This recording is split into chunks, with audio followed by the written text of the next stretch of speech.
Okay, you are listening to the award-winning Philadelphia Hall Monitor on WPPM 106.5 in Philadelphia, on Comcast Channel 66, and streaming live at phillycam.org. You can find us on Twitter at Hall Monitor WPPM, on our website www.hallmonitor, Facebook at PHM Tonight on the program, we'll be joined by District Attorney Larry Krasner as he walks us through the Act 40 legislation passed by the General Assembly and signed by the governor. And Chris Murray will stop by to talk Eagles football. And I'd like to bring in here Denise Clay Murray. Denise, how are you today? I'm good. How are you? I'm fine, thank you. We have a big interview with District Attorney Larry Krasner that we recorded earlier today. We're going to play it. It's in its entirety in a second. Mm-hmm. One of the main focus of the conversation was Act 40, which was passed by the General Assembly and signed by the governor recently, which essentially creates a special prosecutor to handle crimes in and around SEPTA buses, trolleys, and stops, perhaps. It's a little vague. We're a little unsure about it. But I want to clarify one thing before we get started here. In the interview, District Attorney Krasner mentions that, hopefully the Attorney General will realize this is a bad idea and will not appoint the special prosecutor. We reached out to the Attorney General's office earlier today to ask for a comment about this to see if they were going to do it, if they weren't going to do it. This is the response verbatim from the Pennsylvania Attorney General's office. As required by Act 40, the Office of Attorney General is working to fulfill our legal obligation by appointing a special prosecutor within the mandated time frame. That mandated time frame is Saturday. And according to the statement, they intend to do so. Mm-hmm. So I just wanted to make that clear before we play this interview. When District Attorney Krasner mentions maybe they will, maybe they won't, they intend to, based on the information we were given.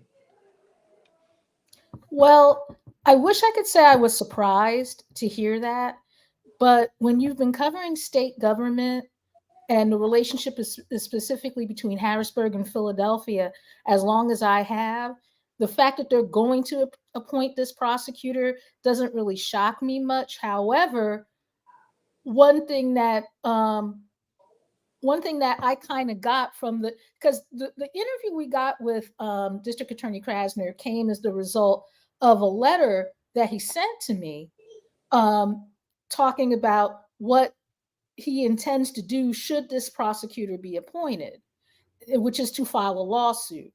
And the fact that this is going to happen really doesn't surprise me, because when you look at the relationship between Harrisburg and Philadelphia, Harrisburg sees Philadelphia, it's kind of parasitic, for want of a better way to put it. They have no problem taking resources from Philadelphia to do what they need, but actually providing Philadelphia with any assistance or even acknowledging Philadelphians as people sometimes is hard for them.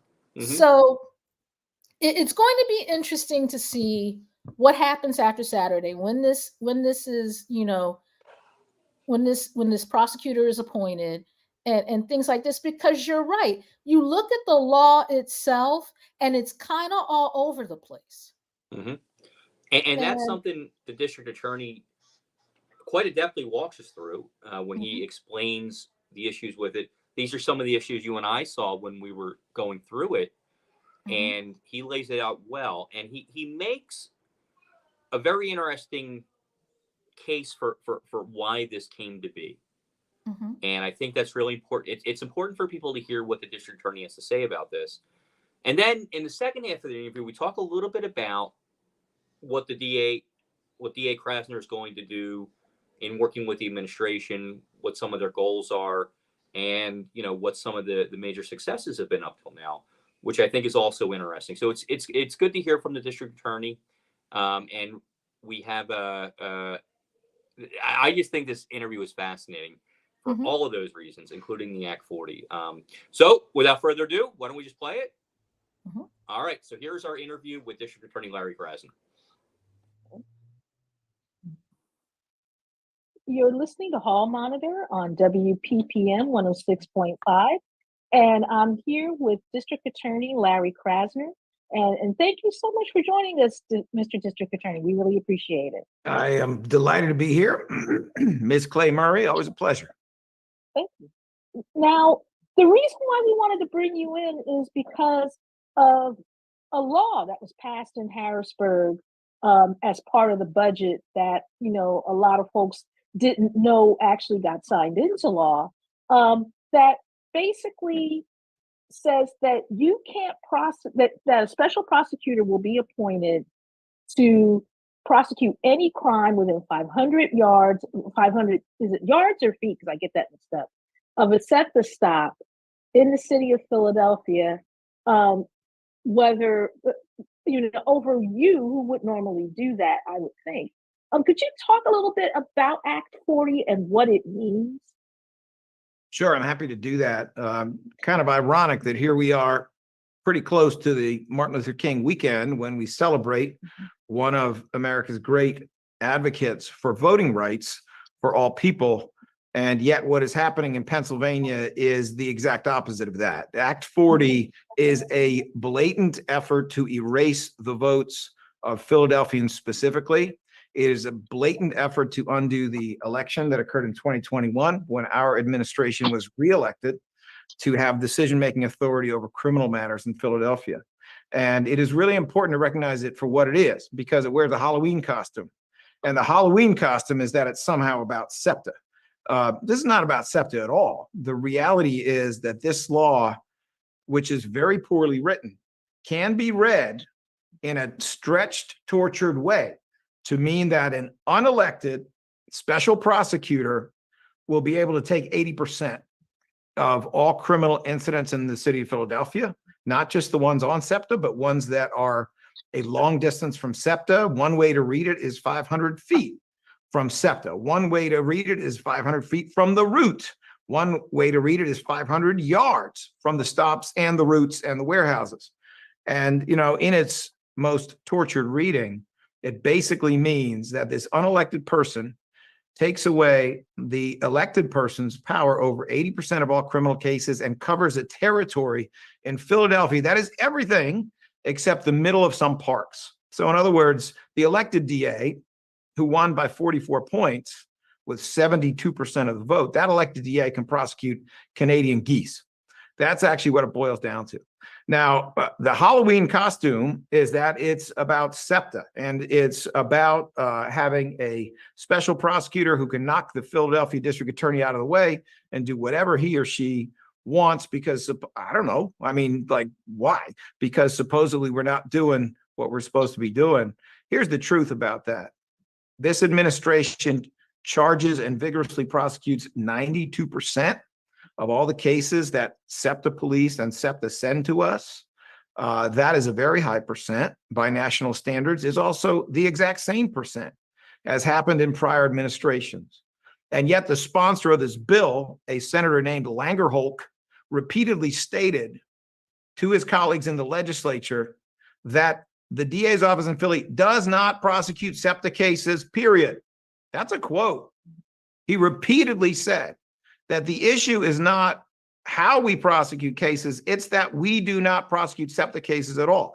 It is a flat lie. And now we get into the good part, which is why is he telling this flat lie? And here's your answer.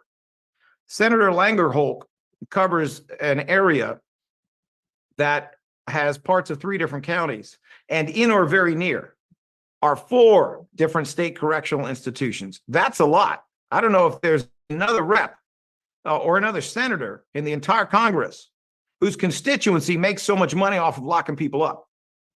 And let us be clear, some of those people need to be locked up.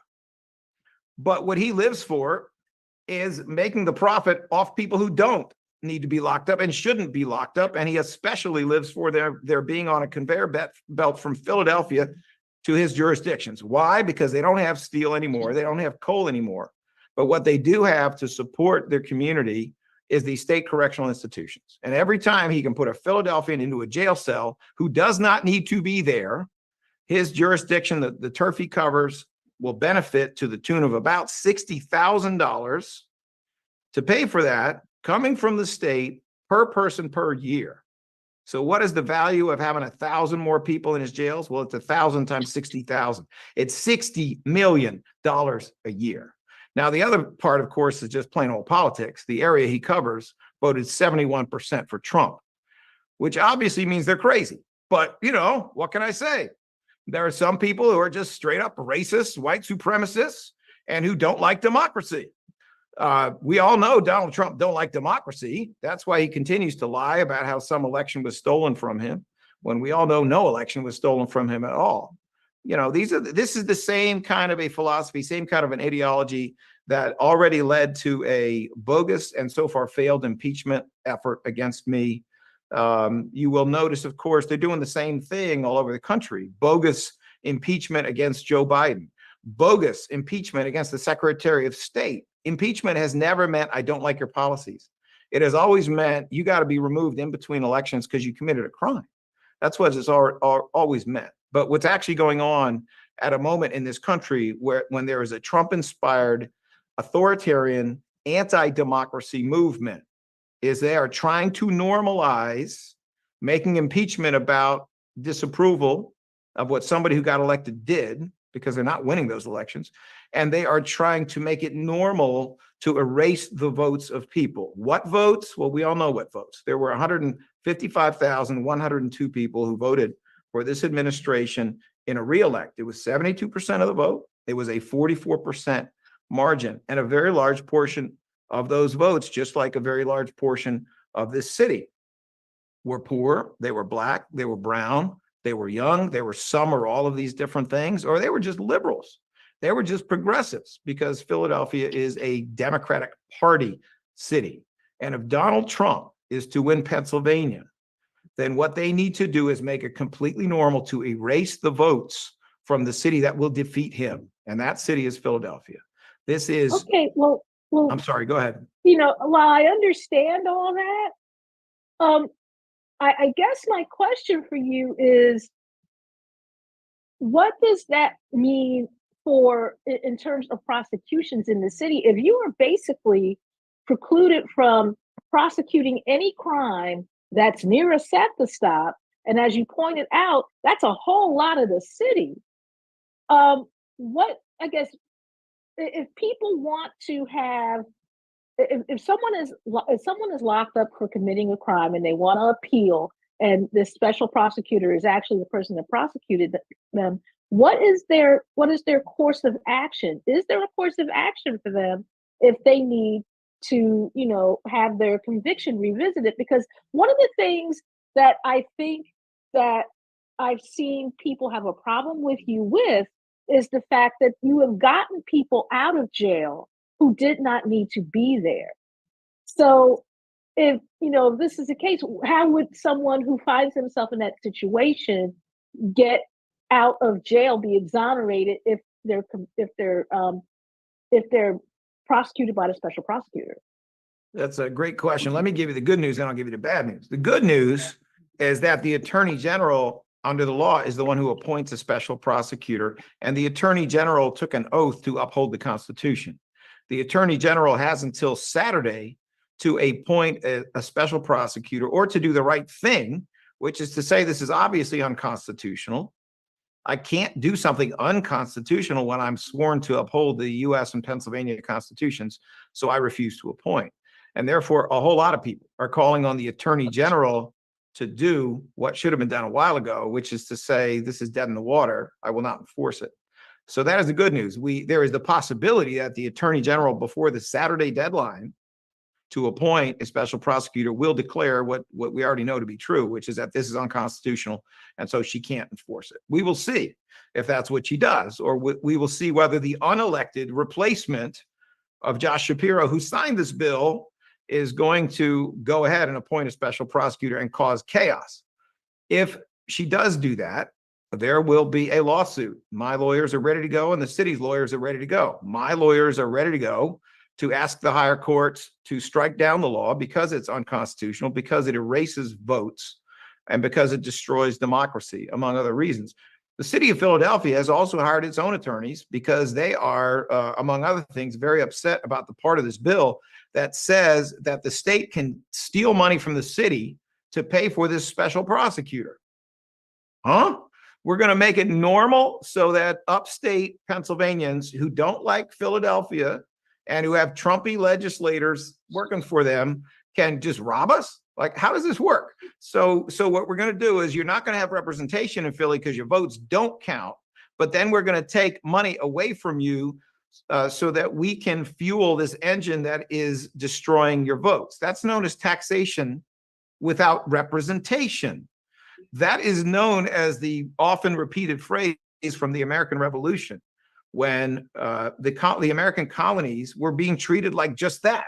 They were colonies. They didn't get to elect their own leaders. They just got to be an economic resource for England. We all know that. Now, obviously, there were a lot of terrible things about how that whole revolution was handled in the United States, including the continuation of slavery. But we're all familiar with the notion of taxation without representation. What this bill actually stands for, when you dig into it, is the notion that Philadelphia is a colony of Pennsylvania.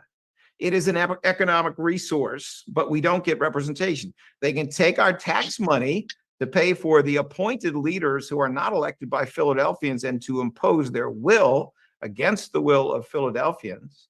So they can take our votes and they can take our money. And perhaps most importantly, they can engage in the kind of commerce that an occupying power always has with a colony. And that is, they make a conveyor belt of Philadelphians, some of whom belong in jail and some of whom don't, that they can put in their jails to make money and to have political power. That is what's, I know it sounds like I'm being dramatic. I'm not being dramatic at all. This is exactly what this law calls for. And those are the reasons why the Attorney General should do the right thing, reject it, say it's unconstitutional, refuse to appoint a prosecutor. But that was the good news, that it hasn't gone into effect yet. The bad news is this: if it goes into effect, this law is so nuts that it actually says certain people cannot challenge it. So in other words, they're not only erasing votes, now they're trying to erase the judiciary. So the judiciary, judges who have always been there to say that law is unconstitutional or it's constitutional, that law is somehow illegal or it's legal, they tried to write this law so that we don't have a judiciary anymore and they can't hear it. Obviously, that's also unacceptable. That's also what people who hate democracy do. That's also something that we cannot tolerate. But it creates this really scary scenario. And here's the scary scenario. So if you have a special prosecutor who can take almost any case they want away from the DA's office, take it away and prosecute it, or take it away and reject it. I mean, make no mistake, you could have a George Floyd incident in Philadelphia tomorrow that I charge and that everybody knows I would vigorously prosecute because the case against Officer Derek Chauvin was righteous. You have a special prosecutor who can take that case and say, it's mine now, I'm dropping it. That's what you have, right? And you have this other problem, which is, let's say the special prosecutor did 1,000 cases over a period of time. And the courts eventually come around to saying, yeah, you can't do that. You know, you cannot have a prosecutor who has no constitutional authority. They don't have jurisdiction. So here's the news. Every single conviction that prosecutor got is overturned. And there cannot be a new trial because it's double jeopardy. That is what happens when you have jurisdictional violations, when you have fundamental constitutional violations, and when you have deliberate misconduct by prosecutors. And I submit this would be deliberate misconduct to unconstitutionally take over cases. What could happen here is you could have 1,000 SEPTA cases, and we prosecute something like 92% of them that we would handle capably. We would get a whole pack of convictions that would stand up. Well, the convictions they're going to get are all going to fall down. And there will not even be the chance on a homicide, on a rape, on a shooting. There will not even be the chance to come back around after the convictions get overturned and retry it, because double jeopardy means you can't stand trial twice under a whole lot of circumstances. So this bill is a hot mess at every level. You cannot even figure out from reading it whether it's 500 yards in every direction, 500 feet, whether it includes the route or it simply includes the stations. You cannot figure any of that stuff out. And all of that is just a Halloween costume anyway, because what this bill is actually about is a very, very deliberate Trumpy effort to end democracy and to erase the votes of people in Philadelphia, to make sure that Mrs. Smith, when she went to the polls with her walker, And Mrs. Jones, when she got a ride from a neighbor to go to the polls to make sure that they know that their votes were not counted and that they should not come out to vote in the presidential election next year. This is a swing state. Philadelphia is the most important city in this swing state for that election. Make no mistake what these people are up to. What they are up to is telling Black and brown and broke and liberal and young people in Philadelphia, don't vote. It won't be counted anyway. They're trying to discourage the vote when they're not trying to erase the vote. So I guess my question is, and it's actually two questions. One, were you surprised that the governor signed this? And also, has the federal government, has the Department of Justice been called in on this? So the Department of Justice has not been called in yet. Once again, we are still hopeful that Michelle Henry, the current unelected and appointed Attorney General, appointed by Governor Shapiro, will actually follow her oath and that she will declare that this is unconstitutional. I'm still hopeful that they will do the right thing there, although it's about time for them to say that. Was I surprised that Governor Shapiro signed it? I was deeply disappointed, as were a ton of people in Philadelphia, including a lot of very, very influential people who try to do the right thing every day and who helped the governor get elected. Deeply disappointed. It is certainly not what any Democrat would want to see a Democrat doing. But having said that, he did what he did, and he did it quickly, and he did it before all kinds of people who wanted to meet with him to tell him not to sign the bill even had a chance to meet with him. That's pretty disappointing on the eve of the Martin Luther King holiday, because it reinforces the unfortunate historical reality that all kinds of politicians over a few centuries have made decision after decision to disenfranchise certain votes for some kind of short-term political gain for themselves. You know, unfortunately, I think it's heartbreaking to a lot of us who are lifelong Democrats to see Democrats at a time when Republicans are acting like Nazis, getting in line with the Trump MAGA Republican Party, which has very little in common with the Republican Party that I knew as a kid, which never would have done this kind of stuff. You know, that's the reality of what we're up against. As someone who believes in second chances, well, I certainly believe that this governor has a second chance to prove that he's not about playing footsie with MAGA Republicans who would erase certain votes in Philadelphia. He will have other opportunities, but it is deeply disappointing. It is not a profile in courage. He is by no means the only one who participated in this, and I would encourage everybody who was a profile in cowardice in this situation to remember that this is Martin Luther King weekend coming, and he was a profile in courage, as was Barack Obama when he did the politically scary thing and said, I'm not going to support this popular war. Well, Obama became president. So for those of you out there who would like to become president, I have a thought for you. Consider being a profile in courage instead of considering being a profile in cowardice, because you somehow think that you will be advanced by doing that. Okay, well, thank you so much, DA Krasner, and I'm going to give you over to Larry McGlynn, my co-host, and you're listening to Hall Monitor on 106.5 WPPM. Thank you, Denise. And Mr. District Attorney, thank you so much for joining us. It is always a pleasure to be here with another Larry. So I want to switch gears a little bit. We have a new mayoral administration coming in and a new first time ever chief public safety officer. How do you anticipate on working with both of these offices? I anticipate working vigorously, collaboratively, and well with both of these offices. I intend to invest everything I have to so that I hold up my end of that. And I am certainly hopeful that they will hold up their end as well. I have known the mayor for my brief political life, which goes back to 2017. She endorsed my campaign twice, including in the election that these MAGA Republicans are now trying to erase.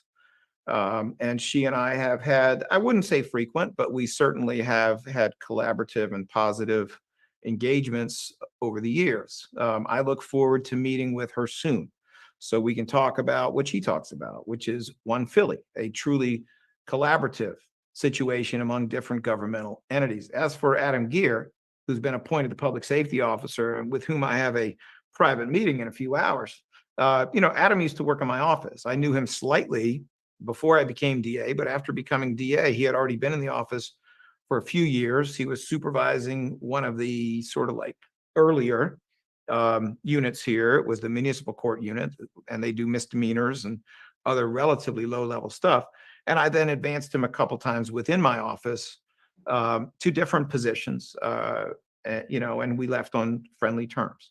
So I am very hopeful that Adam Gear, in light of his, years in the DA's office and some other experience that he's had, and in light of our relationship, which was always positive, I'm hopeful that we will also be able to collaborate in the spirit that the mayor is suggesting. Mhm. Now, when we talk about crime, I hope most people realize crime isn't just crime, it's crime and poverty and the other things that lead to crime. What are some of the long-term and short-term strategies the city should be adopting to help bring that crime down and create more equity? Great question. That's the kind of thing that I love to talk about all day, but we don't have all day. So I think the best way to summarize it is we have to use innovative, modern enforcement, and we have all kinds of new technology and new science that helps us to do that. But we also have to use modern and innovative prevention. One of the great lessons of the pandemic is that when there was a robust investment in prevention, we did well. And when that prevention went away, for example, organized sports or school classrooms, when that went away, it was disastrous in terms of gun violence, in terms of psychological problems that high school kids were having, in terms of even things like eating disorders. Things got nuts during the pandemic, and it absolutely did not help when the courts got effectively shut down and the police department couldn't police as usual, and probation department shut down, and the DA's office couldn't even get into a courtroom to prosecute, right? So what we really need to do is think in innovative ways about modern enforcement and modern prevention. So many of these issues have to be addressed by robust public health approaches, such as trying to deal with addiction directly, and instead of acting like a jail cell is going to fix it, such as trying to deal with mental health and being unhoused directly instead of acting like a jail cell is going to fix that. And I am hopeful from what I heard from the mayor's inaugural speech, and I did attend her inauguration. I'm very hopeful that she understands what an enormous part of this public health is and prevention is. And one of the things that happens probably a little unfairly is that the district attorney's office gets a lot of criticism for the crime rate when we look across the country, and it's sort of everywhere. It's not just us. With that in mind, let's talk about the key successes of your administration. What are the things that people don't know about that have been very successful coming out of your office over the last 6 years or so? Well, you know what? Part of what's hard about that is some of the really great successes. For example, an enormous drug case in which we have been involved now for about 3 years, where we took a real leading role that has international dimensions to it. I mean, I've been doing criminal justice for 36 years. I can't think of a drug case that I've ever seen that was this big a deal. But I can't actually talk about it right now because even where we are this many years in, investigation ongoing, individuals who could be in danger doing work in it, and they can't be identified, and I can't get specific because I refuse to endanger them. Law enforcement doing things, I refuse to place them in a difficult position. So I can't talk about everything. But if we were to talk about some of the achievements in this administration that we have had, I think that there have been some very positive changes within the police department and within our office that parallel. For example, we saw some inefficiencies when we came in that we had a homicide unit that wasn't really talking to units that were doing gun violence. And so we united them. And after we united them and it no longer had a homicide unit, we had a homicide non-fatal shooting unit. We found that we were more effective. We were getting more convictions. The less experienced attorneys were learning from the most experienced attorneys in an apprentice learning kind of way. There was a lot of information sharing. We were able to connect the dots on a lot of things. I would say a while after we did that, the Philadelphia Police Department did something similar. They came up for the first time with a shooting investigation group. That hadn't existed before. They had a bunch of detectives doing shooting investigations, but separate and apart from each other. The shooting investigation group was a great idea. And we quickly began to see some improvement in the rate at which they were solving shootings. Even though it was the pandemic, it was very hard to solve shootings, and the solve rate for shootings was only about 20%, meaning 80 out of 100 shooters were getting away with it. We started to see improvement. So, that is a situation in which I think not only did we get a win, I think PPD got a win, and we kind of got it together by talking to each other and working with each other on that. Another win that we got was early on, we made some decisions about how to try to improve gun possession and gun-involved cases, and we set up at first a weekly meeting where senior people at the DA's office and senior people at the police department would sit down and look at all the recent arrests from the last week and figured out what could be improved in the prosecution and what could be improved in terms of the investigation. Very, very important, very, very positive relationship that was established through that. Just for example, we were able to determine early on that detectives were doing a nice job of taking DNA off of the gun, but they were not, for whatever reason, getting DNA off of the defendant. And because DNA takes a really long time to process, we were trying to fix that problem too late to even be able to get results. So everybody recognized that problem, big group hug on what we do about it, and the police quickly corrected, and they were able to start taking DNA samples from the defendants who they said had possessed the gun. They were able to do that early so we could get the results by the time of trial and have cases that in some cases became overwhelming or became very, very strong. Those are just a couple of examples of some really nice collaboration. I think we also had a nice victory once the local U.S. Attorney, Bill McSwain, who was all about running for Senate, which he did or maybe as governor, which he did very unsuccessfully. Once he got out of the way and we had a real U.S. attorney, which we have with Jacqueline Romero here, the relationship with the U.S. attorney is excellent. We have some of our payrolled attorneys down there right now on grants, prosecuting certain gun cases in federal court that are special enough that they should be there.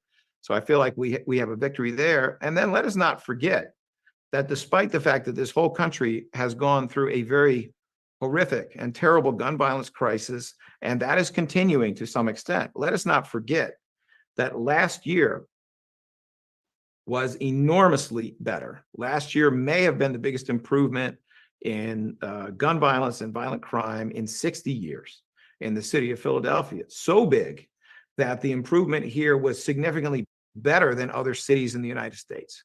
So my data shows that homicide probably had its biggest reduction in United States history last year in the United States, but what that looked like for big cities was about 13%. Well, we did better than that. Philadelphia was down about 21%. And it is not the case that it was just this one year.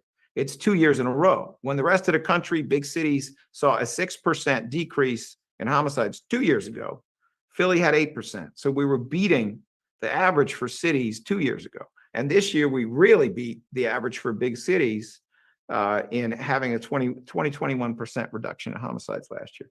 This should not stop us from doing more. We have to do an awful lot more. The level of homicide, the level of violent crime is unacceptable. But this should encourage us that a robust investment in prevention, that more and more collaboration, that a robust investment in modern enforcement that will use cutting-edge telephone technology, that will use cutting-edge DNA and forensic scientific technology, that these things working together can make a tremendous difference. But the third leg of that three-legged stool has to be prevention. It has to be understanding that the amount of money that is going into public education is unacceptably low. The amount of money that is being spent on community-based organizations that are positive and effective and are giving positive outlets for young people, that just has to be increased. And that if we really do figure out what pieces of this puzzle are public health pieces and use public health resources, then we can have a country let's just say like modern Germany, where they only have 11% our incarceration and they only have 11% of our homicides. Think about that for a minute. They let 89 out of 100 people who would have been in an American prison out, and they saved 89 out of 100 lives from homicides. They're doing something right over there, and that's a country with a horrific history for violence, a horrific history for racism, but they're doing something right there. So we have to be willing to say this country has the potential to be so great that we could do something like that, but we're never going to do it if we just keep telling the same stories and doing the same things. All right. District Attorney Krasner, thank you so much for speaking with us. And I'm going to turn you back over to Denise Clay Murray. Thank you so much. We really appreciate you giving us the time. Now, when will we know exactly what is going on with the special prosecutor? You said Saturday was the deadline. Will we know around that time? Well, what would be very helpful is if the Attorney General would publicly state today that they've determined it's unconstitutional and they're not going to appoint a special prosecutor. That hasn't happened yet, but I hope it does. If we are getting the silent treatment, and I hope that doesn't happen, then we should know by Saturday. And, regardless, we are ready, willing, and able to take this to the appellate courts if we have to, but we shouldn't have to.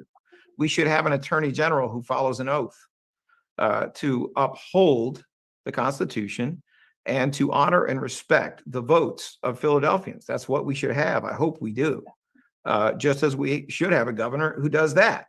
And once again, I'm all about forgiveness, but I'm also all about accountability. So what we need to see is we need to see that our public officials respect the votes of Philadelphians, will count the votes of Philadelphians, will protect and encourage the votes of Philadelphians. And if we can't get that from this Attorney General and this governor, then we fully intend to get it from the courts. Okay. Well, thank you again for joining us. We really appreciate it. Thank you. It was a real pleasure. And please feel free to call me anytime. If your listeners are really bored, then I'll make them even more bored. All right. We would like to thank District Attorney Larry Krasner for joining us. And again, just to reiterate, at the end of the interview there, Denise, when you asked him what the time frame is for this, he said by Saturday. Mm-hmm. It sounded like there really hasn't been a lot of information about this, but we have received a statement from the Attorney General's office. Mm-hmm. As required by Act 40, the Office of Attorney General is working to fulfill our legal obligation by appointing a special prosecutor within the mandated time frame. So that means that they're looking at doing this. So they are not going to pass on doing this. It looks like they are going to appoint the special prosecutor before Saturday. Mm-hmm. So they have tomorrow, Friday, and then Saturday to do it. It looks like that is going to happen, Denise. Yeah, it does. And from some of the people I know that DA Krasner was referencing in terms of people who have been wanting to talk to the governor and wanted to talk him out of signing this law, what everyone needs to know here is that the scuttlebutt is that Josh Shapiro is thinking about making a run for president in 2028. And this is not, and this is for a lot of the people that I've talked to who supported him when he ran for governor and are kind of upset with him now for not talking to them when this all came up. They see this as being in service of that. Yeah. And in all honesty, I'm not sure it helps him here. Absolutely right. Because he is going to basically be trying to take on Vice President Kamala Harris if she does decide to run in 2028. And that's going to be strike one for a lot of people. Strike two is going to be this. So while the governor has engendered a lot of goodwill by fixing up I-95 quickly after the I-95 fire, this is really not the best uses of political capital for him, especially when you consider that this budget that he claims, the budget that can contain this bill that he claims he had to sign in order for the budget to pass, at one time had a voucher program in it. Yeah. So, I don't know. I kind of have an understanding of his personal political calculus on this, but I'm really not sure it works. And in fact, if he's not careful and he decides to run for a second term as governor of Pennsylvania, it could come back to bite him. Well, yeah, and what you're effectively doing here, and let me just say this, right? If it, let's say we had a more conservative district attorney here in Philadelphia, Hmm. somebody with whom we did not agree on things, Right. I would still find it wrong to say to the voters of Philadelphia, Hmm. we're just going to eliminate what you decided from Harrisburg and appoint somebody else to do this. It's not right. And No. when we talk about, and District Attorney Krasner brought this up, and this is not hyperbolic in my opinion, when we talk about Trump and trying to overturn elections and all that, there is a parallel here. You are taking the vote of the people of Philadelphia and saying, we don't care what you decided. Many of the people making these decisions, by the way, have not spent any real time in the city of Philadelphia, I would venture to guess, right? They're from Hmm. other parts of the state, more rural parts of the state. And they are telling you that they know how Philadelphia runs better than you do, the people who live here. And they're telling you that your vote doesn't matter. And the governor's complicit in this now. And really, to me, I just can't understand that. I don't know. Well, I understand, as you said, the political calculus behind it, right? But Hmm. I don't understand why anybody thinks that this is a reasonable thing to do. When our district attorney was reelected with nearly 80% of the vote in the last election, which was just a year and a half ago.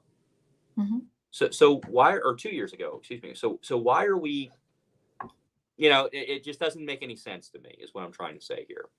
And the question I have, and it's a question that I'm hoping gets an answer at some point, is what happens to this piece of legislation if Larry Krasner either decides not to run for re-election in 2 years or gets defeated? Mm-hmm. Does it miraculously go away if you have a more Lynn Abraham or Seth Williams kind of prosecutor? Does Philadelphia's district attorney get their power back if that's the result? And what message does that send to Philadelphians that we will only let you control your own destiny if your destiny aligns with ours? It's one of those things that's, I mean, if you've been in Philadelphia for any length of time and you've seen the relationship between Philadelphia and Harrisburg, Harrisburg basically believes that Philadelphia is its ATM. Yeah. It can get all of its money from tourism and resources. Because let's face it, people are not coming from around the world to go to the farm show. They're just not.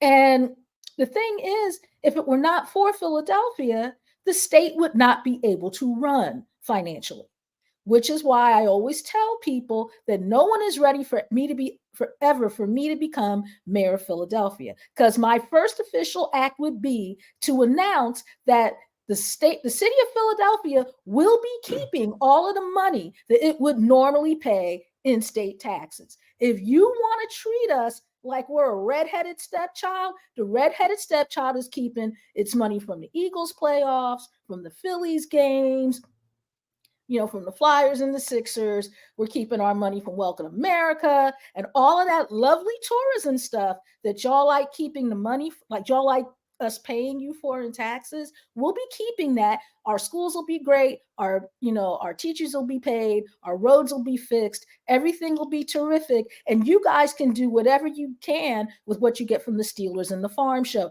because we're keeping our money. Now, granted, that would get me picked up by the state police, but that's the point. Well, actions like this get us perilously closer to Mayor Denise, I think, right? Because as these things happen, people start to say, you know what, we need something different here. But the other thing that District Attorney Krasner brought up that I think is really important, and I'm not an attorney, so but it was one of the things that popped into my mind as I was reading about this. And I think Denise, you and I had spoken about this off camera. Mm-hmm. What happens if this gets overturned after some arrests are made? Mm-hmm. And we know what happens on some of these SEPTA trains and buses. We know what happens. Some of these things are really bad situations. So Mm-hmm. if the first person who gets arrested for something very bad on a SEPTA train or on a platform or something appeals on the basis that they weren't charged properly or the wrong jurisdiction or wrong entity prosecuted them, does it get thrown out and that person's right back on the street? That seems to be the case. Yeah, because double jeopardy attaches. Yeah. Once you have been tried and convicted for something, once you are, once that conviction is vacated, they can't come back after you. No. It's unconstitutional to do that. Yeah. So, like I said, this law hasn't been thought out very well. No. And I get the feeling that just how well it wasn't thought out is going to be decided in court. So it's going to be a while before it takes effect because it's got to go through the process. But, I just question why you would do something like this in the first place. Yeah. When it's not well thought out. But Harrisburg and well thought out aren't always on the same page. Well, in the next couple of days, we'll know what's going to happen here, and we'll see how it goes. So let's talk about something a little more fun. It depends on your definition of fun. we don't get to do this too often, but we really wanted to do it this week. The future first gentleman of Philadelphia, Chris Murray, is going to join us here. Chris, how are you? I'm doing okay. That would be a great idea. I mean, my wife is married. I would just have the popcorn, even though I'd be the first gentleman. I would just want to see all the fireworks and all that. There's nobody who would enjoy that more than you and me, I think, right. Because we know Denise very well, and right. Well, you of course know her much better than I. But it would be a lot of fun for us. But let's talk a little bit about the Philadelphia Eagles, Chris. And I have to start off. I love the Eagles, and the whole season, Chris, I felt like things were a little shaky. It didn't feel right, but they were doing okay. They were doing well, and then we hit that streak, and the wheels started to come off, and they kind of stumble into the playoffs. What's happening here? Well, it's a combination of things. One, the defense got exposed, but it's the inability of the coaching staff to make adjustments. I mean, when teams catch up to you, you have to make adjustments. You have to, okay, they got us this week, but let's see what we can do next week to fix those things. And as I looked at the rest of the season, as I watched it every week, these guys aren't making adjustments. They were predictable in their offense. And they were just predictable. I mean, teams found different ways to pick them apart. And so the coaches, and then I think that that removing Sean Desai from the play calling duties, was a sign of panic. And I think that permeated the rest of the team. I mean, it got them to a point that if this was true, because A.J. Brown said at this time last week, that basically in that Seattle loss, that he and Jalen, instead of you had 13 seconds left in that game, all you had to do was get in. You had a 50-yard field goal kicker, get in the field goal range, kick the field goal, take them to overtime, and then possibly win it there. And I think they would have. But instead, him and Jalen and A.J. Brown, according to A.J. Brown, decided to play hero ball, hoping to get a pass interference penalty. Well, you really didn't need to do that. But if they're given leeway to do that, then what does that say about the coaching staff? Now, don't get it twisted. I remember the days when Roger Staubach and Drew Pearson changed plays on Landry back when the Cowboys back in the day. That happens, and I know sometimes that happens in pro football. Even Keyshawn Johnson talked about, there were times when he would just break off a pattern and the quarterback would find him open, even though it wasn't, in the playbook and whatnot. Sometimes you figure out a way to make adjustments. And what I saw in these couple of weeks, that they didn't make any adjustments. When team does that, that's a sign of panic. They were so desperate to come up with the win that they and when you're desperate, you don't think straight. When all they had to do was try to, put Jake Elliott in position in that particular game, get a field goal, hope that you win the toss, or just basically go out there and score a touchdown and get out of there. that's probably the scenario that should have went down. But when you're in panic mode and you create, you tend to do dumb things in games, and that was the thing that to me was, is just, just encapsulates how, this coaching staff, you have to adjust. You have to adjust. You have to do things. I mean, with the defense, you got that line is old and it's young. You still got a lot of experience, even though you got good, solid rookies in Jordan Davis and Jalen Carter, especially, although Jordan Davis has been playing poorly. He's a little bit out of shape from what all the reports are saying. He's out of shape and has been moved around. So you got to figure out, how to fix these holes, and they haven't done it. And, I don't know what Brian Johnson has done, but the one thing that I see in the media, I see on social media, is that everybody tries to blame Jalen Hurts himself. Hurts, during that time of struggle, was the one who was winning those games.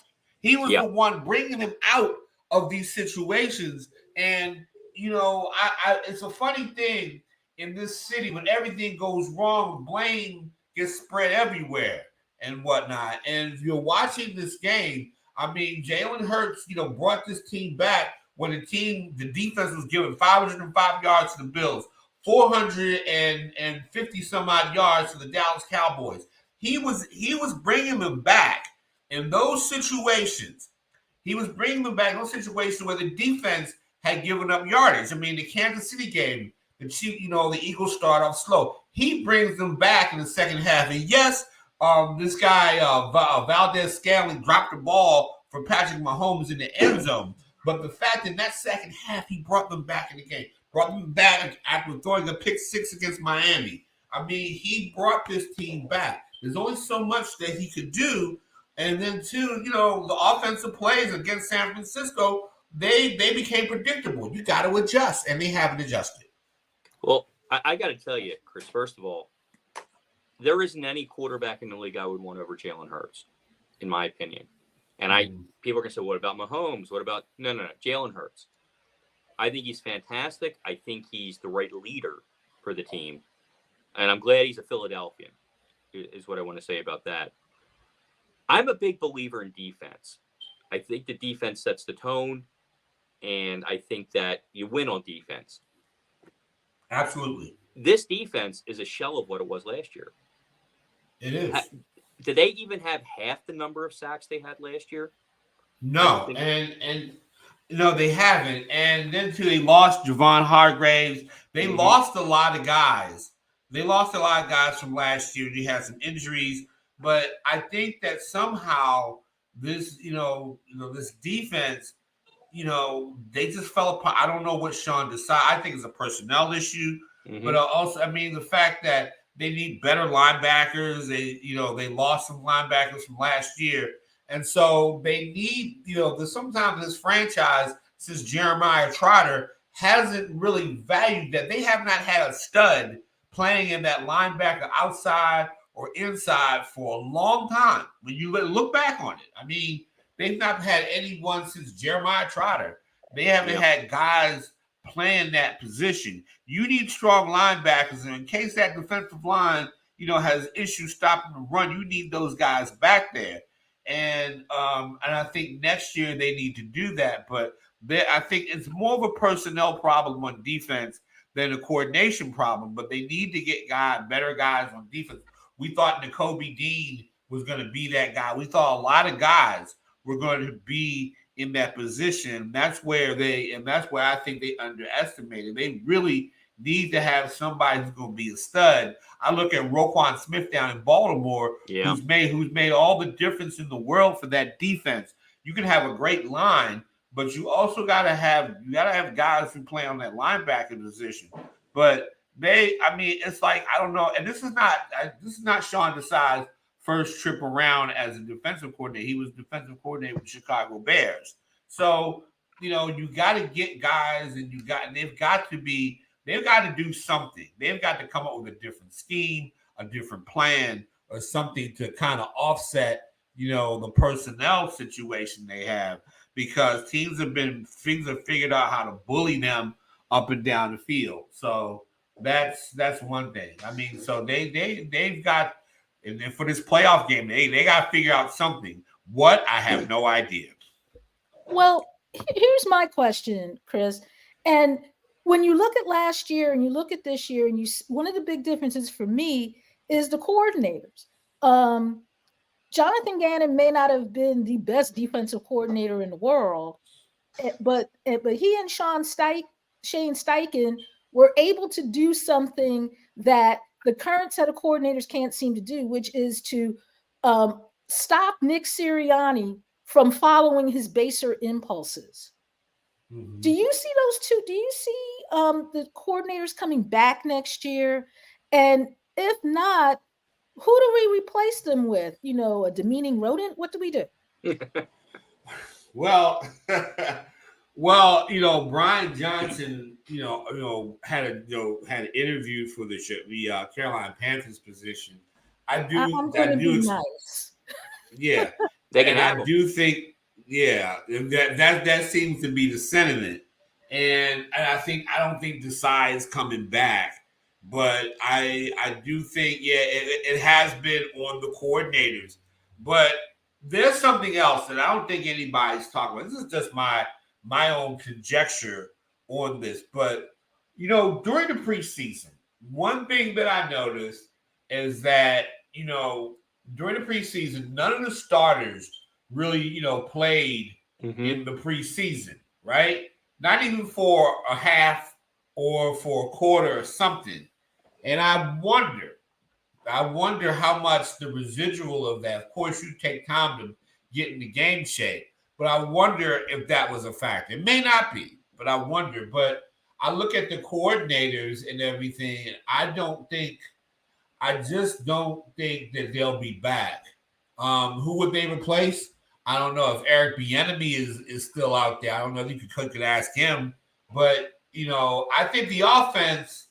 I don't think the offense is that far away. I don't think they just got to come up with a consistent game plan. Either they're going to run the ball, do a lot of the run pass options, a lot of the RPOs and all that. They need to go back to that. But the base of that is the running game. If they want to get Jalen Hurts back into running the ball, the strength of him running the ball will be the strength of the running backs. Because if you can fake to the running back and have everybody paying attention to DeAndre Swift, then that's going to help them when they're down, in plus territory, if they want to run the ball and all that. But they also have to get guys open downfield, which I think they can. But they've got to keep the passes to intermediate routes and all that too. And they've got to figure out, because teams are starting to figure out that they can blitz them. That's something they really have to work on. I want Brian Johnson and Nick Sirianni, and also Jalen Hurts. He's got to recognize in the pre-snap reads when that blitz is coming, and if they're disguising the blitz when it's coming. And once it's coming, the receivers have to say, okay, let's break this route off and let's get open. Because if you can find that space where the receiver is and they're blitzing, that's big play potential. And it'll make defenses think twice about blitzing. The two things you got to do to stop it is run the football, but you also have it, because basically everybody and their mother last week knew that Don Wink Martindale, the former defensive coordinator for the Giants, everybody knew he was blitzing. Everybody except the Eagles' offensive coaching staff. That's right. And Jalen Hurts too. Well, we got less than a minute here. So do they beat Tampa Bay? I'm going to say, I'm going to say yes, barely, but they're going to find enough of their sea legs back to win. I mean, I've seen this happen 10,000 times.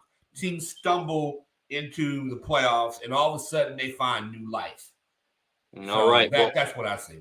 Well, Chris, thank you so much for joining us. We're going to have you back soon, hopefully, to talk more football and baseball, which is my other favorite thing that we love here. Hey.